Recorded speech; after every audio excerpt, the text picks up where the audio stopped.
ज्योतिष ट्यूटोरियल की पिछली 4 कड़ियों में जो हमने जाना वह ज्योतिष शास्त्र की एक नींव थी, एक आधार था। कैसा आधार? कि जैसे ग्रह क्या है, राशियां क्या हैं, यह कितनी हैं, भाव क्या है, भाव का स्वभाव क्या है आदि। अब बारी आती है कुंडली विश्लेषण की। कुंडली का विश्लेषण मुख्य रूप से ग्रहों, राशियों, भावों के स्वभाव, उनके कारक तत्व व उनके आपसी संबंध के आधार पर किया जाता है। ज्योतिष में ग्रहों को एक जीव की तरह माना जाता है। राशियों और भावों को वह क्षेत्र माना जाता है जहां पर ग्रह विचरण करते हैं। ग्रहों का स्वभाव एक जीव की तरह होता है। इसके अलावा ग्रहों का कारक तत्व भी होता है, जबकि राशियों का केवल स्वभाव और भावों का केवल कारक तत्व होता है। स्वभाव और कारक तत्व में फर्क समझना बहुत जरूरी है। आसान शब्दों में कहें तो स्वभाव कैसे का जवाब देता है और कारक तत्व क्या का जवाब देता है। इसे हम एक उदाहरण से समझते हैं। माना कि सूर्य ग्रह मंगल की मेष राशि में 10वें भाव में स्थित है। ऐसी स्थिति में सूर्य क्या परिणाम देगा? 10वां भाव व्यवसाय और व्यापार का कारक है, इसलिए सूर्य क्या देगा? इसका उत्तर इस तरह से निकालेंगे कि सूर्य व्यवसाय देगा। वह व्यापार या व्यवसाय कैसा होगा? सूर्य के स्वभाव और मेष राशि के स्वभाव जैसा। सूर्य एक आक्रामक ग्रह है और मंगल की मेष राशि भी आक्रामक राशि है, अतः व्यवसाय भी आक्रामक हो सकता है। दूसरे शब्दों में कहें तो जातक सेना या खेल के व्यवसाय में हो सकता है, जहां आक्रामकता की जरूरत होती है। इसी तरह ग्रह, राशि एवं भावों के स्वभाव को मिलाकर हम कुंडली का विश्लेषण करते हैं। अब हम यह जान लेते हैं कि कुंडली के 12 अलग अलग भावों से किन किन चीजों का विचार किया जाता है। प्रथम भाव यानी फर्स्ट हाउस, जिसको तनु भाव भी कहते हैं। जन्म कुंडली के प्रथम भाव से लगन, उदय, शरीर, स्वास्थ्य, सुख दुख, वर्तमान काल, व्यक्तित्व, आत्मविश्वास, आत्म सम्मान, जाति, विवेकशीलता, आत्म प्रकाश, आकृति यानी कि रूप रंग, मस्तिष्क, उम्र, पद, प्रतिष्ठा, धैर्य, विवेक शक्ति इत्यादि का विचार किया जाता है। किसी भी व्यक्ति के संबंध में यह देखना है कि उसका स्वभाव, रंग रूप कैसा है, तो इस प्रश्न का जवाब प्रथम भाव ही देता है। सेकंड हाउस, द्वितीय भाव, जिसे धन भाव भी कहते हैं। जन्म कुंडली में दूसरा भाव धन, बैंक अकाउंट, वाणी, कुटुंब, परिवार, पारिवारिक शिक्षा, संसाधन, माता से लाभ, चिट्ठी, मुख, दाहिना नेत्र, जिह्वा, दांत इत्यादि का भाव किया जाता है। यदि यह देखना है कि जातक अपने जीवन में धन कमाएगा या नहीं, तो इसका उत्तर यही भाव देता है। तृतीय भाव यानी थर्ड हाउस, जिसे सहज भाव भी कहते हैं, यह भाव जातक के लिए पराक्रम, छोटे भाई बहन, धैर्य, लेखन कार्य, बौद्धिक विकास, दाहिना कान, हिम्मत, वीरता, भाषण एवं संप्रेषण, खेल, गला, कंधा, दाहिना हाथ आदि का विचार किया जाता है। यदि यह देखना है कि जातक अपने भाई बहनों के साथ कैसा संबंध रखेगा, तो इस प्रश्न का जवाब भी यही देता है। चतुर्थ भाव, फोर्थ हाउस, जिसे कुटुंब भाव भी कहते हैं, यह भाव जातक के जीवन में आने वाली सुख, भूमि, घर, संपत्ति, वाहन, जेवर, गाय, भैंस, जल, शिक्षा, माता पिता का स्वास्थ्य, हृदय, पारिवारिक प्रेम, छल, उदारता, दया, नदी, घर का सुख, शांति जैसे विषयों का उत्तरदायी भाव है। यदि किसी जातक की कुंडली में यह देखना है कि जातक का घर कब बनेगा तथा घर में कितनी शांति है, तो इस प्रश्न का उत्तर चतुर्थ भाव से ही मिलता है। पंचम भाव, फिफ्थ हाउस, जिसे संतान भाव भी कहते हैं, जन्म कुंडली में पंचम भाव से संतान सुख, बुद्धि, शिक्षा, विद्या, शेयर, संगीत, मंत्री, टैक्स, भविष्य, ज्ञान, सफलता, निवेश, जीवन का आनंद, प्रेम, सत्कर्म, पेट, शास्त्र, ज्ञान, पुराण, गीता, कोई नया कार्य, प्रोडक्शन, प्राण आदि का विचार किया जाता है। यदि कोई यह जानना चाहता है कि जातक की पढ़ाई या संतान सुख कैसा है, तो इस प्रश्न का जवाब पंचम भाव अर्थात संतान भाव ही देता है, अन्य भाव नहीं। षष्ठ भाव यानी सिक्स्थ हाउस, जिसे रोग भाव भी कहते हैं, जन्म कुंडली में षष्ठ भाव से रोग, दुख दर्द, घाव, रक्तस्राव, दाह, अस्त, सर्जरी, डिप्रेशन, शत्रु, चोर, चिंता, लड़ाई झगड़ा, केस मुकदमा, युद्ध, दुष्ट कर्म, पाप, भय, अपमान, नौकरी आदि का विचार करना चाहिए।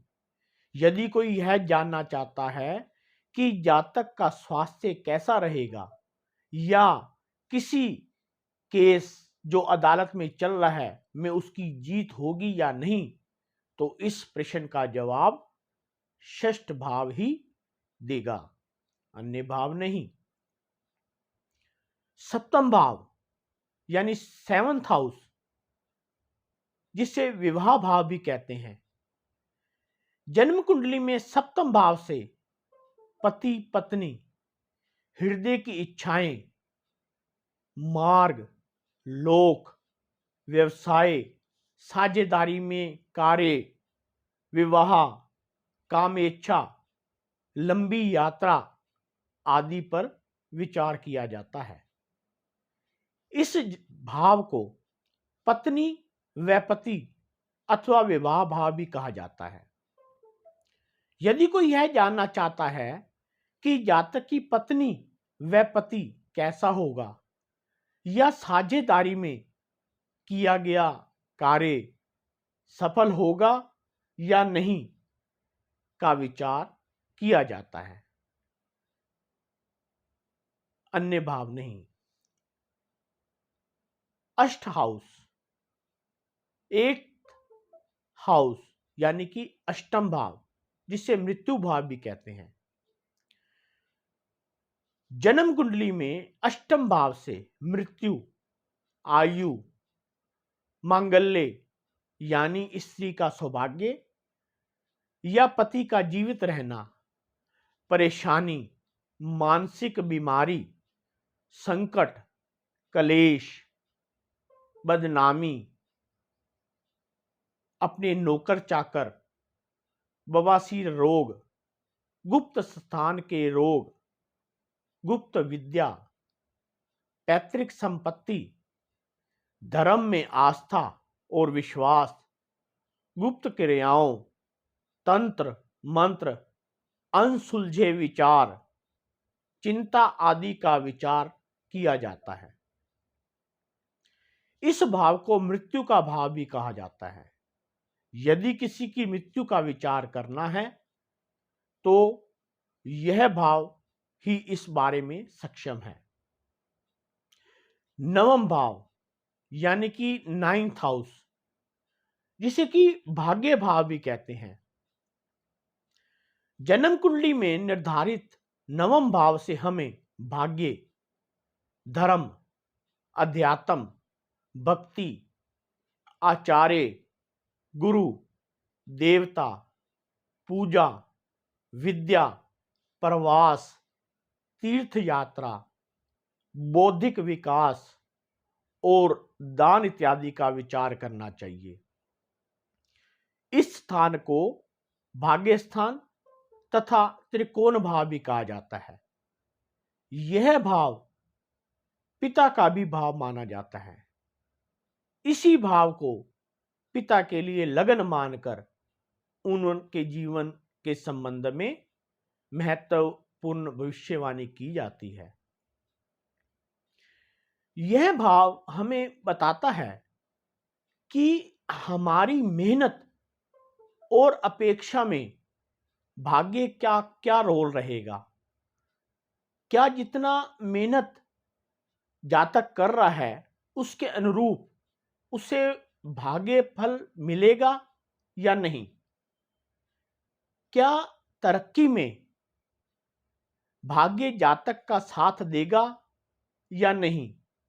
इस तरह के प्रश्नों का उत्तर इसी भाव यानी नवम भाव से मिलता है। दशम भाव यानी कि 10th हाउस, जिसे कि कर्म भाव भी कहते हैं।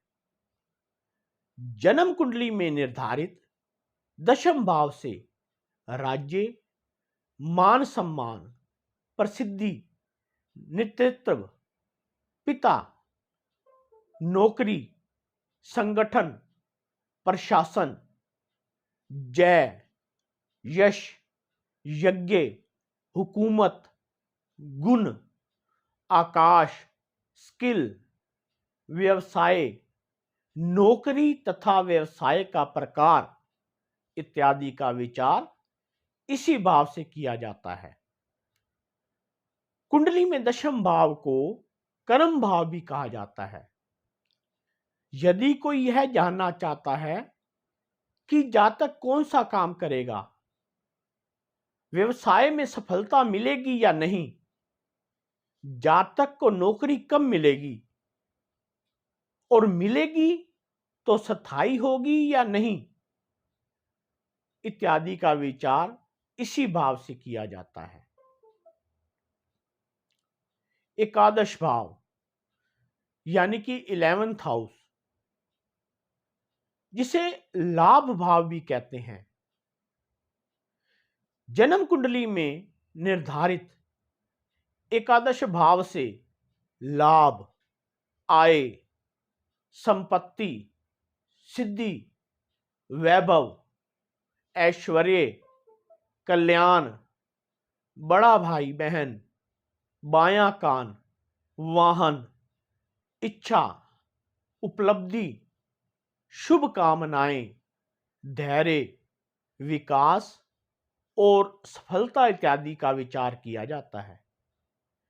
यही वह भाव है जो जातक को उसकी इच्छा की पूर्ति करता है। इससे लाभ का विचार किया जाता है। किसी कार्य के होने या ना होने से क्या लाभ या नुकसान होगा, उसका फैसला यही भाव करता है। वस्तुतः यह भाव कर्म का संचय भाव है, अर्थात आप जो काम कर रहे हैं उसका फल कितना मिलेगा, इसकी जानकारी इसी भाव से प्राप्त की जा सकती है। द्वादश भाव यानी कि 12th हाउस, जिसे कि व्यय भाव यानी कि खर्चे का भाव भी माना जाता है।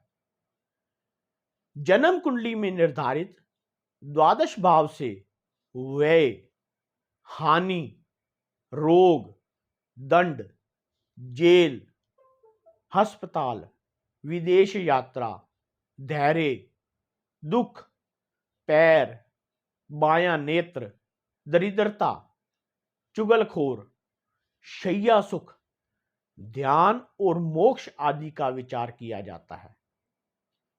इस भाव को रिफ भाव भी कहा जाता है। जीवन पथ में आने वाली सभी प्रकार के नफा नुकसान का लेखा जोखा इसी भाव से किया जाता है। यदि कोई यह जानना चाहता है कि जातक विदेश यात्रा करेगा या नहीं, और यदि करेगा तो कब करेगा, शैया सुख मिलेगा या नहीं, इन सब बातों का विचार इसी भाव से किया जाता है। सभी भावों से संबंधित विचारणीय विषय को आप अच्छे से याद कीजिए और इनका बार बार अभ्यास कीजिए, ताकि कुंडली विश्लेषण के समय आपको किसी तरह की कोई दिक्कत ना हो।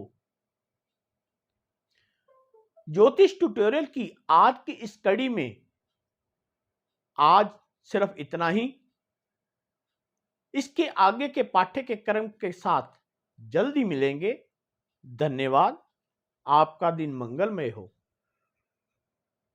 हमको मन की शक्ति देना, मन विजय करे,